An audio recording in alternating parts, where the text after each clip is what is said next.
شريك له. بسم الله الرحمن الرحيم. الحمد لله رب العالمين. الصلاة والسلام على رسولنا محمد وعلى آله وأصحابه أجمعين. Esselamu Aleyküm ve Rahmetullah. Fransa Cumhurbaşkanı, İslam düşmanı, mel'un Emmanuel Macron, dinimize yönelik hadsiz ifadelerini kınamak ve telin etmek amacıyla Fransa'dan zulüm altında olan kardeşlerimize destek vermek amacıyla burada toplanmış bulunmaktayız. Haddidi bir Macron deyip basın açıklamasını yapmak üzere Siirt Hür Partisi İl Başkanı Abdülhakim Tekin'e sözü bırakıyorum. Bismillah. Avrupa'da İslam'a ve Müslümanlara yönelik ayrımcılık ve engellemeler fiziki saldırılara ve aleni bir düşmanlığa dönüşmüş durumdadır. Sözde demokrasi ve özgürlükleriyle övünen Fransa, bu düşmanlık ve ötekileştirme furyasının başını çekmektedir. Söz konusu Müslümanlar ve İslam olunca bütün özgürlükçü ilkeleri helvadan birer puta dönüşen Fransa, kendi vatandaşı Müslümanları haklarından mahrum edebilmektedir.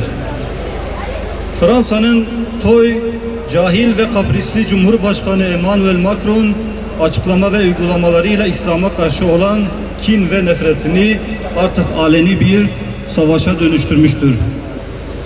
Fransa'nın hem insanlığa hem de İslam'a karşı sicili çok bozuktur. Son 2 asırda başta Cezayir olmak üzere Afrika'nın birçok ülkesinde İslam topraklarını işgal ve talan etmiş. Yüz binlerce Müslümanı katlederek soykırım uygulamıştır. Şu andaki refah ve zenginliğini halen sömürmekte olduğu İslam topraklarına borçludur. Müslümanlar bunların hiçbirini unutmuş değildir. Fransa halen bunların hesabını vermemiştir. Aynı şekilde önceden sömürgesi olan Benin, Burkina Faso, Gine, Fildişi sahili, Mali, Nijer, Senegal, Togo, Kamerun, Orta Afrika Cumhuriyeti, Çad, Kongo, Ekvator Ginesi ve Gabon gibi Afrika ülkeleri Fransa'ya hala sömürge vergisi ödeyen ülkelerdir. Afrika'da Müslümanlara karşı uygulamış olduğu tekniklerin bir benzerini kendi ülkesindeki Müslümanlara karşı uygulamaya çalışmaktadır. Her türlü misyonerlik ve ifsat faaliyetleriyle dinlerinden koparamadığı Müslümanlara terör ve aşırılıkla mücadele adı altında her türlü baskı ve ayrımcılığı yapmakta. Charlie Hebdo gibi İslam düşmanı basın ve medyayı himaye ederek onları cesaretlendirmektedir. 2015 yılında Paris'te Charlie Hebdo'ya yapılan saldırının ardından çıkarılan OHAL ve terörle mücadele yasası İslam'a ve Müslümanlara karşı devlet eliyle bir cadı avına dönüştürüldü. Okullarda başörtüsü, çarşı ve pazarda burka ve pençe yasaklandı. Müslümanların cami, dernek, lokal, okul gibi kurumların kapatılmasını adli makamların elinden alarak valilerin keyfi kararlarına bırakıldı. 23 ay süren OHAL ve ardından çıkarılan ayrımcılıkla mücadele kanunu ile 152 kafe, 15 mescit, 12 kültür merkezi ve 4 okul kapatıldı. Onlarca kişi gözaltına alındı ve sınır dışı edildi. Müslümanlar her tarafta ayrımcı, şiddet ve tacizlere uğradı.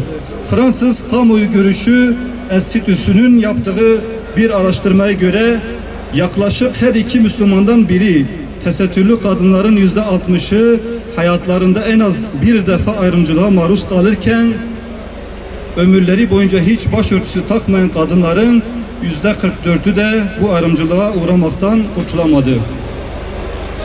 Fransa'daki bütün cami, lokal, okul ve kurumlar izne, her türlü kontrol ve ağır denetimlere tabi tutulmaktadır. İslam'a ve kutsal değerlerine her türlü hakaret ve düşmanlık himaye görürken Filistin'i işgal eden, Filistin halkına soykırım uygulayan Siyonist rejimi eleştirmek ise antisemitizm diye yasaklanmıştır. Bununla birlikte Fransa Başkanı Macron, Fransa Müslümanı adıyla kendilerine göre bir Müslüman tipi oluşturmaya çalışmaktadır. İçişleri Bakanı ise market laflarında helal gıda reyonunun bulunmasını hazmedemediğini, Charlie Hebdo'nun rezil karikatürlerinin okullarda öğrencilere gösterileceğini ve kitaplara girebileceğini söylemektedir. Bütün bunlar İslam ve Müslümanlara açılan topyekün bir savaştır. Avrupa ülkelerinde Müslümanlara mal edilmeye çalışılan şaibeli saldırılar, İslam'ı batıda yok etme projesinin bir parçasıdır. Avrupa ve Fransa İslam'a karşı açtığı bu savaşı kazanamayacaktır. Aziz İslam'a karşı mücadele etmeye çalışanlar dün olduğu gibi bugün de kaybedenlerden olacaktır. İzzet ve irade sahibi İslam ülkeleri Fransa'nın bu İslam düşmanlığına karşı mutlaka harekete geçmeli.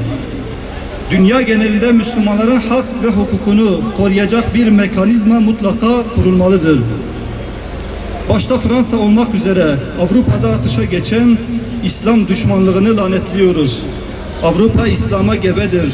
Bir gün mutlaka bu kutlu doğum gerçekleşecektir. Salat ve selam Resulüne, aline ve ashabına olsun. Ya Rabbi, bizleri İslam ile müşerref, Resulüne ümmet, kitabına muhatap kıldığın için sana hamd ediyoruz. Dünyanın her yerinde Müslümanlara zulüm ve haksızlık eden zalim ve despotlardan intikam almayı, dünya gözüyle görmeyi nasip eyle bizlere. Ya Rabbi, bölük bölçük olan İslam alemine birleşme ve vahdet olma şuuru ihsan eyle. Ya Rabbi, küfre karşı dağılmış olan Müslümanları binanın tuğlaları gibi kenetlenmelerini sağla.